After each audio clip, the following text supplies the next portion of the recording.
Some 1,800 years ago, the world was in chaos as a group of heroes vied for power. Cao Cao, the anti-hero, Liu Bei, who vowed to restore the Han Empire to its former glory. 3 generations, all fighting for power. Sun Jin, Sun Tzu, Sun Quan. Zhang Jiao, who envisioned a world ruled by the Yellow Turbans. Dong Zhuo, the evil tyrant. Lu Bu, the greatest warrior in all of China. The expert generals Yuan Shao and Yuan Shu. Gong Sun Zan and his White Riders. Rival warlords Liu Biao and Liu Zhang.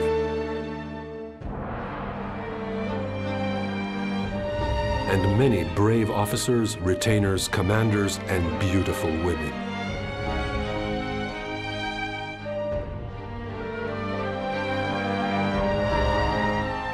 These stars, who shone so brightly in an age of chaos and darkness, once again have the chance to shine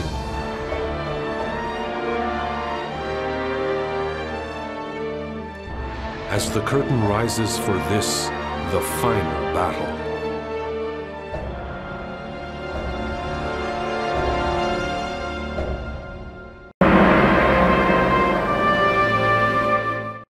It was the year 184. The sun that had shone on the Han Dynasty for 400 years had finally begun to set.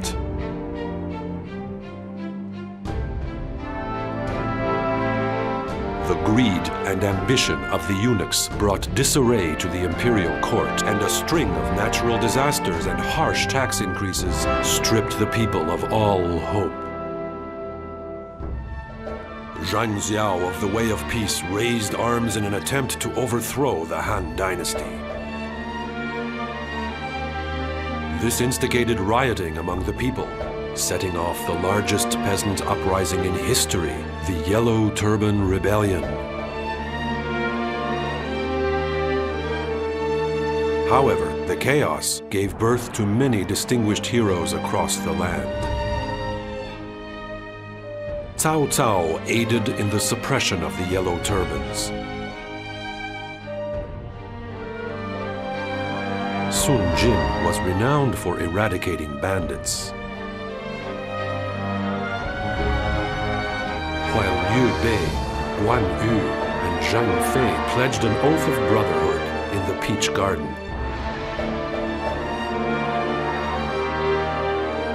A new era of turmoil was about to be born.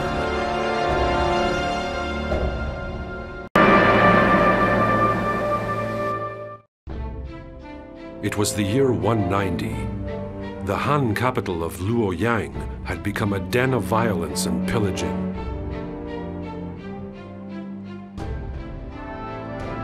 The turmoil did not cease following the Yellow Turban Rebellion, as conflict rose between He Jin and the 10 eunuchs. As tensions reached their peak in the imperial court, it was Dong Zhuo from the west who manipulated the emperor for his own gain.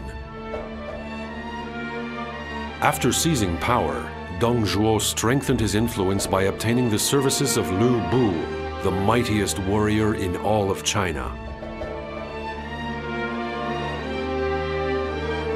Meanwhile, Cao Cao had fled the capital and issued an edict to various regional lords,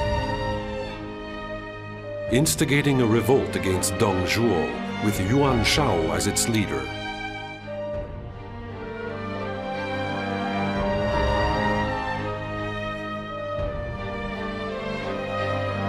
The alliance against Dong Zhuo had been established,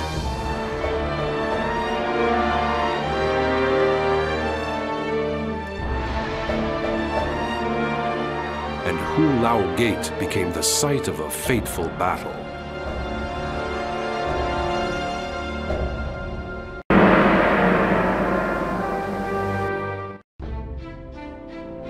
It was the year 194. The pendulum of tension between rival warlords had begun to swing.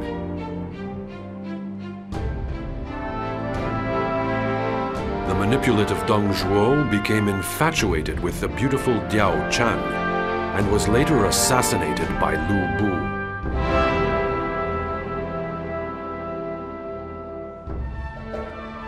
Lu Bu was eventually successful in seizing Chang'an. However, he succumbed to Li Jue and his men and was forced to divert to the Central Plains. Pursued from the rear, Cao Cao met Lu Bu at Yan Province, where the two heroes squared off against one another.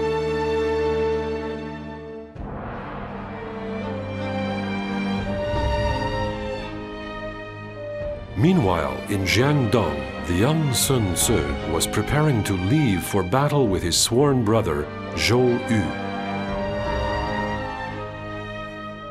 He was hoping to fulfill the greatest wish of his late father, Sun Jin, by taking control of China for himself.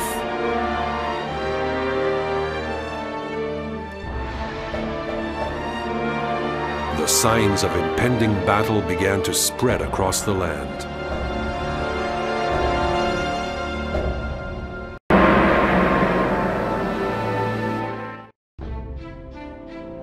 It was the year 200. The struggle for supremacy in China was now between Cao Cao and the mighty Yuan Shao.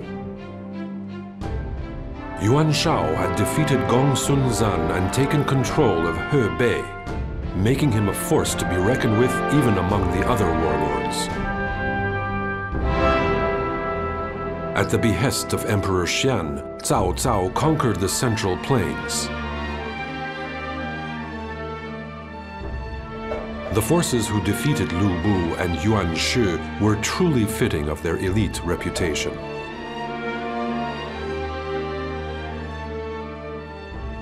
Would the victor be Yuan Shao or Cao Cao? The other warlords looked on in suspense.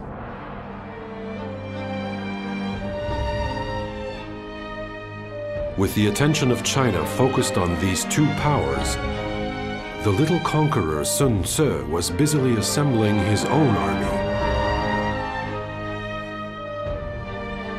He was planning to follow Cao Cao and advance into the Central Plains.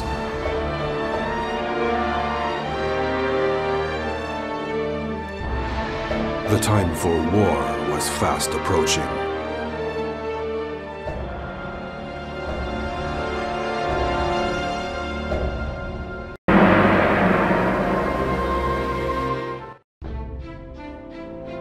It was the year 207. The clouds of war hung over Jing province, which had long been living in peace. Having defeated Yuan Shao at Guandu, Cao Cao was now in control of northern China and had decided to invade the south. In response to this move, Liu Biao gave control of his province to Liu Bei in order to prepare for Cao Cao's invasion.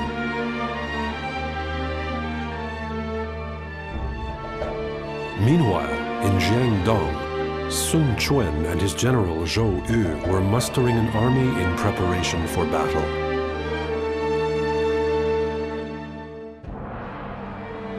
As the various warlords made their preparations, Liu Bei was busy searching for someone who could stand up to Cao Cao.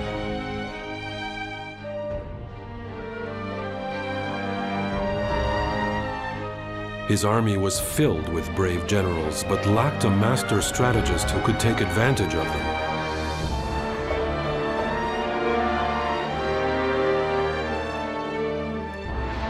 The turning point of this conflict was growing near.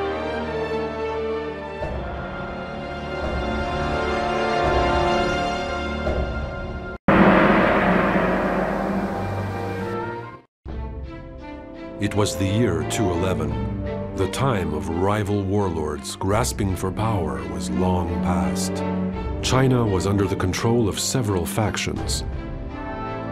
Having won Chibi, Yu continued their campaign, but suffered a major setback when Zhou Yu, who had been one of the pillars supporting them, suddenly died. Having obtained the services of the tactician Zhuge Liang, Liu Bei took control of Jingnan and began to build up his forces. At the same time, Cao Cao began to plan another invasion of the south. He had killed Ma Teng, thereby eliminating a major source of concern. However, complicating the situation was Ma Teng's son, Ma Chao, who was planning revenge against Cao Cao for his father's death. Zhang Lu and Liu Zhang found themselves inexorably drawn into the battle between Cao Cao and Ma Chao.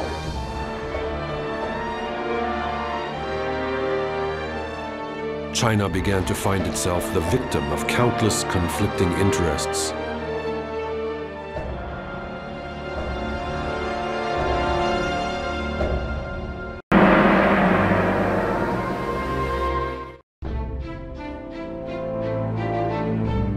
It was the year 225. China was divided by three major powers, but that was about to change.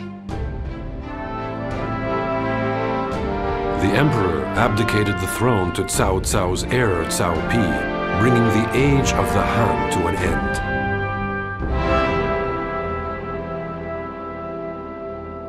In the Shu kingdom, Liu Bei, who had fought bravely against Wei, ascended the throne and invaded Sun Quan's territory of Jing, angering his sworn brother Guan Yu.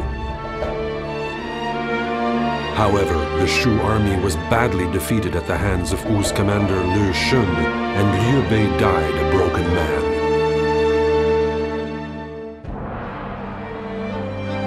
Zhuge Liang was left in charge after Liu Bei's death, and was busy gathering retainers for his heir, Liu Chen, when he was informed of a revolt in the south. Meng Huo, the king of Nanman, took advantage of the chaos caused by Liu Bei's death and attempted to gain independence from Shu.